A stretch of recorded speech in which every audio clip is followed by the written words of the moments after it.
everybody. So nice to have you. We are ready to record our next workshop in this series for the Safer Communities workshops. My name is Patricia. We have Derek, our co-facilitator there. We have Stevie beside him. We have Jaden there, and Tajon, and Julian, and Neela. Hello. Hi, everyone. And we have Sierra. Hi, Sierra. Excellent. So today we're going to be talking about something that I think as young adults and older adults, we don't talk about too much, but we still do it in different forms. And that's called playing. So the topic is let's play together. And when you're a kid, when you're a young kid, what are some of the things that you do to play? What do kids play? Neela, what's one thing that you remember playing when you were a kid? I remember I remember playing at the playground. Okay. So I'm going to put down park. Okay, Stevie, what did you play when you were a little kid? I played soccer and I also went to the playground a lot. Awesome. And what about you, Sierra? What did you play when you were a little kid? I play with Barbies. Mm-hmm. Perfect.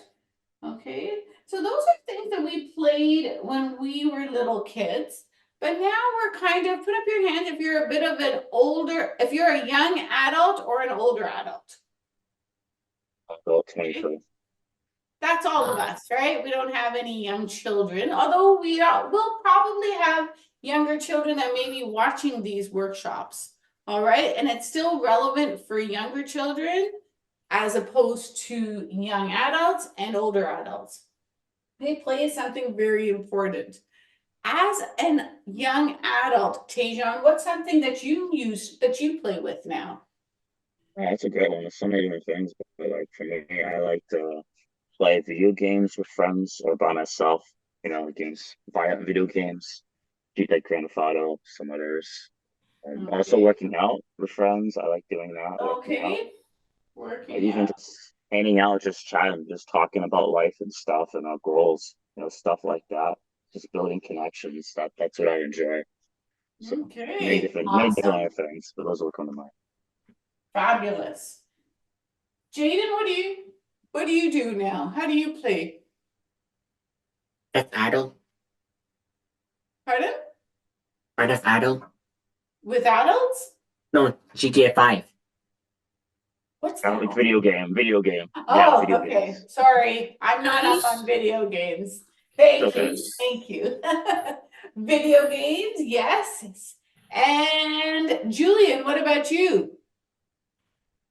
I remember I used to play with blocks.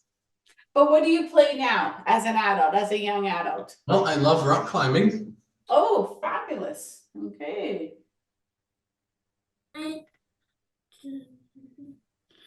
There's one thing I would like to add. Sure. That I really like when I was younger, playing with stuffed animals. Oh, absolutely.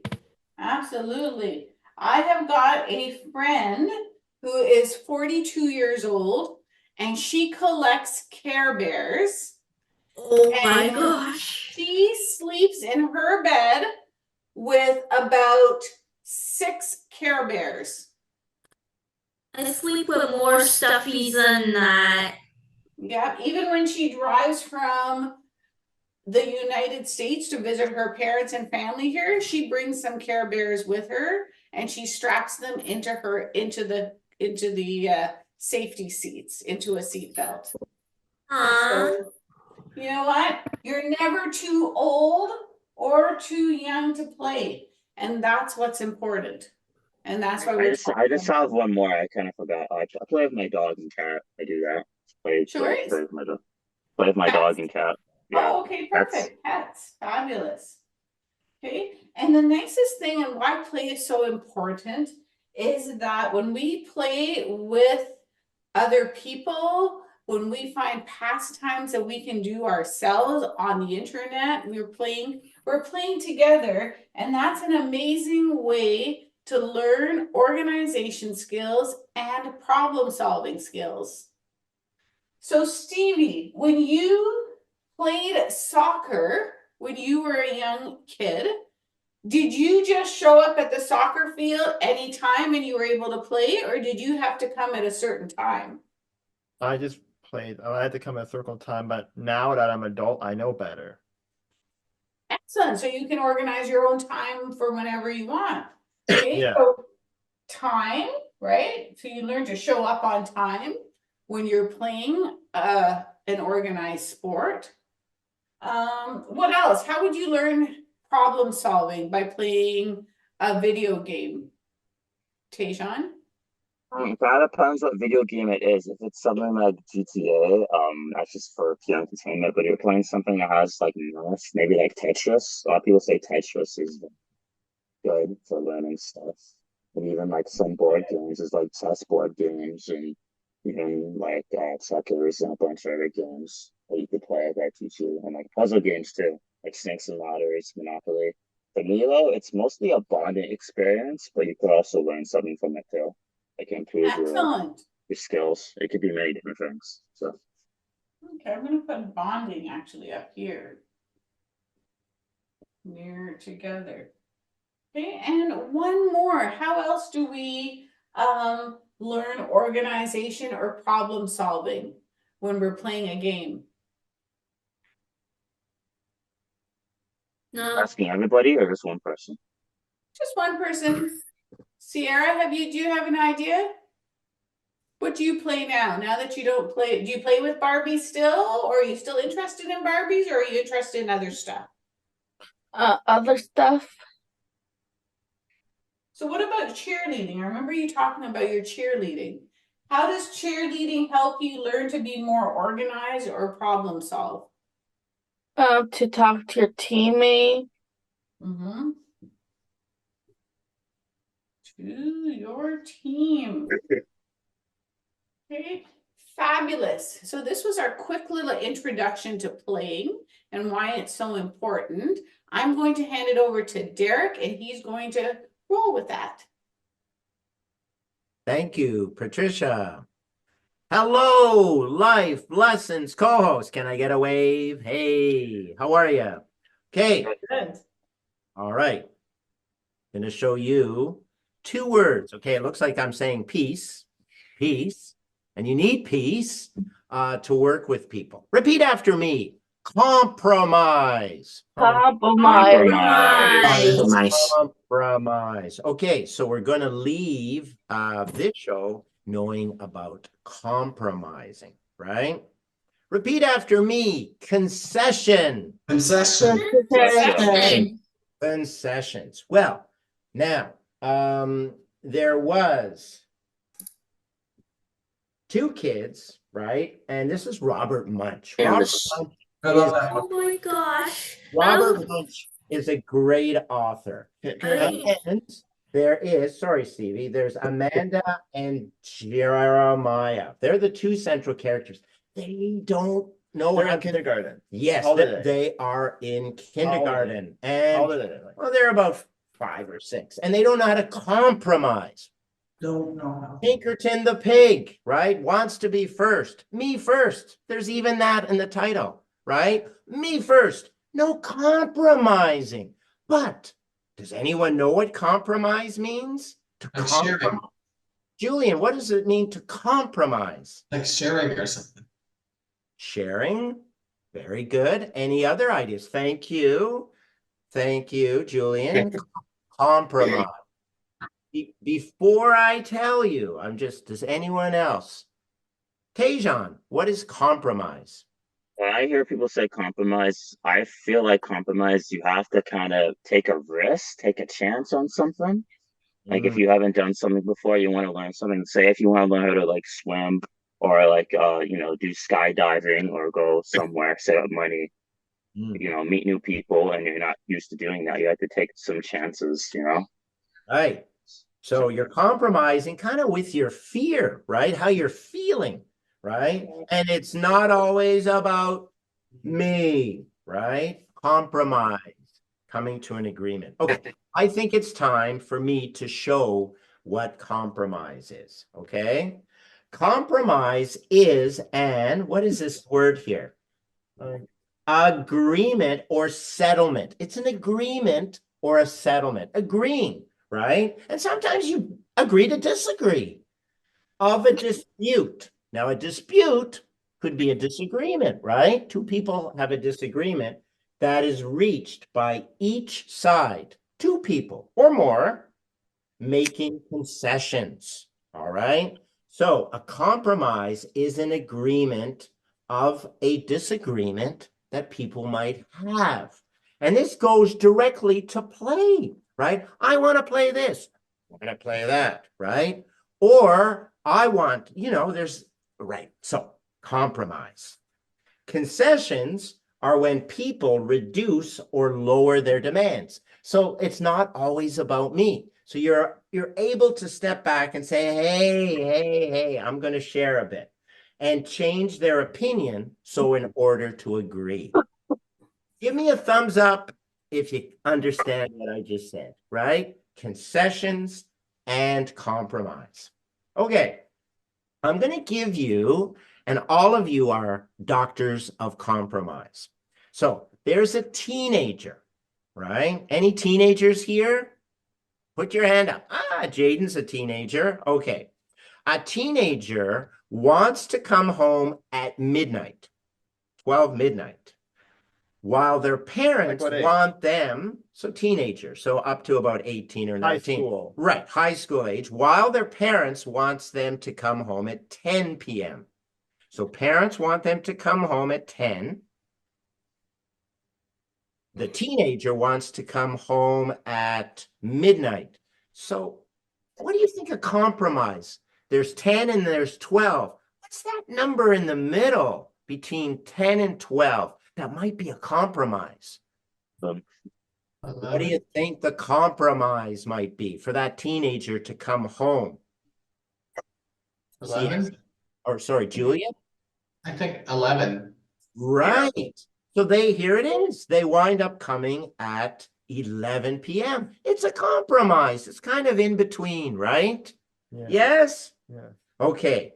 Here's another one. So think back to when you were a child. Like what? Like 3 or 4. One child wants to play one game and another child wants to play a different game. What can you do, right, to decide which game to play? There is some games that you play with your hands, and it has to do with this, and it has to do with this, which I still don't know how to play. It's something paper and Rock, paper, scissors. yes, Sierra. They can play rock, paper, scissors. Or I do this, even though people have a lot of debit cards, but they still do this. They flip something. And if it's heads, or it could be tails, what are they flipping? That's a coin. A coin. Do you agree with that, Jaden? A coin? Yes. They can flip a coin, right? So that's what the kids do. But they either do rock, paper, scissors, or they flip a coin. Pretty much how they take turns. We've all been there. Anyone that's had a sibling here, you had to take turns, like watching a show or playing a game. We've all been. Okay. I think doctors of compromise, you're ready now. I want you to think of a time when you had a disagreement or a dispute, either at home, right, or at school, where you compromised. You were able to, both you and that other person or people were able to come to an agreement. Can you think of a time, Life Lessons co-hosts? Right? You wanted to do one thing and another person wanted to do another. So raise your hand. What do you think? Tejan. For me, when I was a kid growing up with my brother, my youngest brother, we had to share watching a show or playing a game.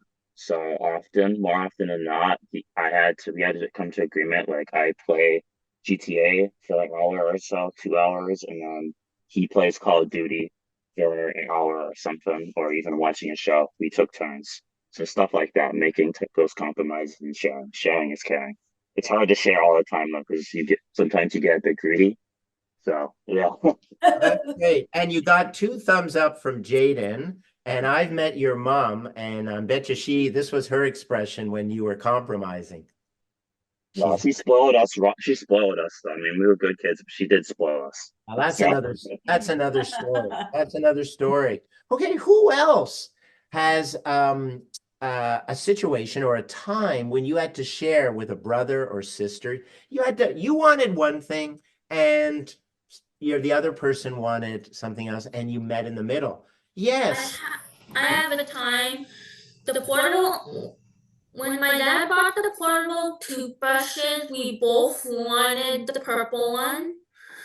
So it was easy. My dad just separated the holders. It was one of those portable toothbrushes. My dad separated, and that way we had each of the same color, green and because none of us wanted the green. We both wanted the purple. It's like with the Flintstone vitamins. Even with Flintstone vitamins, we'd fight over Dino. All right. And that is definitely a laugh out loud. So my mom had to cut it. that's a really funny story. Very interesting too. I mean, you both have great taste. Purple is the best color ever, so I don't blame you guys. Patricia, do we have time for more? Because we have Doctors of Compromise. Maybe one more? I think we definitely have time for maybe one or two. One or two more. Okay, Sierra. Or Julian or Jaden. What do you think? Can you remember a time when you had to compromise with someone? Jaden. My godfather's son. What was that? My godfather's son. Oh, you had to compromise with your godfather's son. What happened? Fighting over Xbox. Ooh, the video game. So how did you reach a compromise? What did you do in terms of sharing, Jaden, or what happened? Left my room. You what? Left my room. Oh, you left your room so that your godfather's son he could have time on it. Okay, right. So you had each had certain time on it. I think Sierra had. Thank you, Jaden. Thumbs up. Sierra, you were going to share? Yeah. Sometimes at cheerleading, I had to tell my person, can we compromise to when we lift people up, we have to compromise to do it together.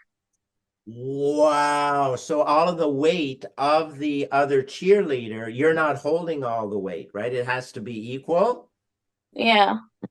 Wow. What a great 2 thumbs up. 2 thumbs up. 2 thumbs up. Now, Julian, I know, Patricia, Julian, do you have an example? Because we don't want to leave you out without an example. Julian, do you have a quick example of a compromise? Mm-hmm. Go ahead. Well, this happened one time when I was in school. Someone got ahead of me in the line. Line butters. Why did they do that? I know. But what happened, Julian? How did you reach a compromise with that line butter? I had to tell someone who works there what happened. Right. So then what happened then? You were able to work it out? Yep. I never gave up though. Good. That shows determination.